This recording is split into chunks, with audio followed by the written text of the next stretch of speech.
कानपुर, नागपुर, हजरतगंज, दरियागंज, गाजियाबाद, हैदराबाद, मुरादाबाद। आपने देखा होगा कि कई शहरों या कस्बों के नाम में पुर, गंज, बाद या आबाद जैसे सफिक्स यानी प्रत्यय जुड़े होते हैं। क्या आपको पता है कि इन शहरों के नामों में इन सफिक्स का क्या मतलब होता है?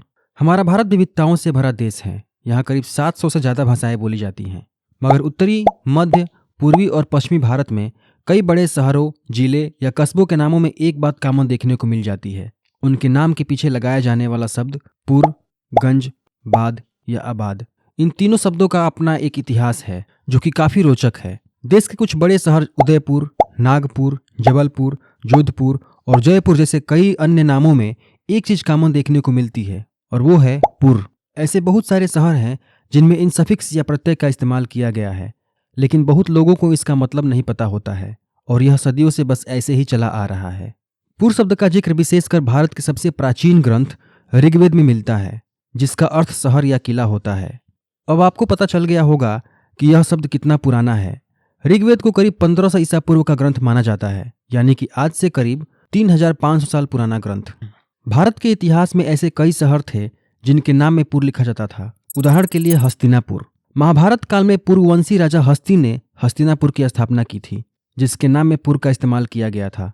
भले ही अब समय बदल गया हो, लेकिन इस परंपरा का पालन आज भी हो रहा है। जब किसी राजा को कोई शहर बसाना होता था तो वो अपने नाम के पीछे अक्सर पुर लगा देते थे। जैसे 1727 ईस्वी में राजस्थान के जयपुर को राजा जय सिंह ने बसाया था, जिससे इसका नाम जयपुर पड़ गया। वैसे ही 18वीं सदी में कानपुर को सचेंदी के राजा हिंदू सिंह ने बसाया था। दरअसल वो खुद को भगवान श्री कृष्ण यानी कान्हा का वंशज मानते थे, और उन्होंने ही सबसे पहले गंगा नदी के किनारे कानपुर नामक गांव को बसाया, जिसे आगे चलकर कानपुर कहा जाने लगा। वैसे ही उदयपुर की स्थापना सन 1559 में महाराणा उदय सिंह ने चित्तौड़गढ़ के पतन के बाद अपनी नई राजधानी के रूप में बसाया था। अपवाद के रूप में कुछ नदियों के नाम पर भी कुछ जगहों के नाम रखे गए। जैसे राजा बख्श बुलंद शाह ने 1702 ईस्वी में नाग नदी के किनारे नागपुर शहर को बसाया था। गंज का भी इतिहास कुछ ऐसा ही है, आइए जानते हैं। हजरतगंज, दरियागंज, मलकागंज, इनके साथ ही आपने कई शहरों या कस्बों के नाम में गंज सफिक्स को देखा होगा। उदाहरण के लिए लखनऊ में हजरतगंज पड़ता है, दिल्ली में दरियागंज और मलकागंज पड़ता है। क्या आपको पता है कि इन नामों में लिखे गए गंज का क्या मतलब होता है? गंज शब्द की उत्पत्ति इंडो ईरानियन लैंग्वेज के ग्रुप में देखने को मिलता है। उस समय में इस शब्द को खजाना रखने वाली जगह के लिए इस्तेमाल किया जाता था। फिर जैसे जैसे टाइम बदलता गया, इस शब्द को और भी जगहों पर यूज किया जाने लगा। वैसे गंज शब्द का जिक्र हमारी सबसे प्राचीन भाषा संस्कृत में भी मिलता है। कहा जाता है कि यह शब्द संस्कृत के गंज शब्द से बना है, और फिर आगे चलकर इस शब्द के नए नए मतलब बनते चले गए, और उस दौरान इस शब्द का इस्तेमाल मंडी और बाजार वाली जगहों के लिए किया जाने लगा, जहां खूब भीड़ भाड़ हो और खूब शोर शराबा हो।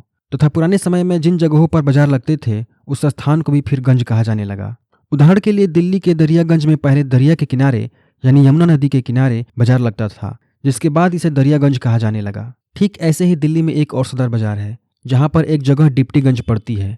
आज भी यहाँ बर्तनों का बड़ा बाजार लगता है। इस तरह कस्बों में गंज बाजार से या भीड़ भाड़ वाले जगहों से जुड़ा हुआ है, जहां पर बहुत भीड़ भाड़ हो या बहुत शोर शराबा हो। अब बात करते हैं आबाद या बाद कहाँ से आया। जैसे इलाहाबाद, गाजियाबाद, हैदराबाद, मुरादाबाद, अहमदाबाद, फिरोजाबाद, इन सब शहरों के नामों में भी आपको एक चीज कॉमन मिलेगी, बाद या आबाद।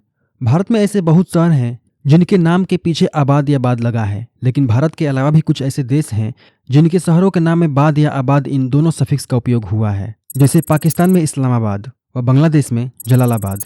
इन शहरों के पीछे जो आबाद लिखा होता है वह असल में एक फारसी शब्द है, जिसमें आब का मतलब पानी होता है। अगर इस पूरे शब्द का मतलब निकाला जाए तो इसका मतलब होता है एक ऐसी जगह जहां आसपास पानी मौजूद हो। पानी का होना खेती के लिए बहुत खास होता है। इसका मतलब यह हुआ कि ये जगह फसल उगाने तथा रहने लायक है। उदाहरण के लिए मुरादाबाद शहर रामगंगा नदी के किनारे बसा है, वहीं इलाहाबाद गंगा नदी के किनारे बसा है। हालांकि कुछ इतिहासकार ये भी कहते हैं कि मुगल काल में बादशाहों ने अपने नाम के साथ शहरों का नाम रखना शुरू कर दिया और उन नामों के पीछे भी आबाद लगाना शुरू कर दिया। इस तरह वहाँ के लोगों को जगह के नाम को लेकर नई पहचान मिल जाती थी तथा मुगलों का भी छाप उस जगह पर पड़ जाता था। इसका उदाहरण यूपी के फिरोजाबाद जिले में देखने को मिलता है। इस शहर का नाम मुगल बादशाह फिरोज शाह के नाम पर रखा गया था। अपवाद के रूप में आपको कुछ ऐसे भी नाम मिल सकते हैं जिनका नाम बिना किसी कारण पुर, गंज या आबाद जोड़कर रख दिया गया। उम्मीद करता हूँ ये जानकारी आपको अच्छी लगी हो। अगर ये जानकारी अच्छी लगी हो तो वीडियो को लाइक तथा चैनल को सब्सक्राइब करना ना भूलें। धन्यवाद।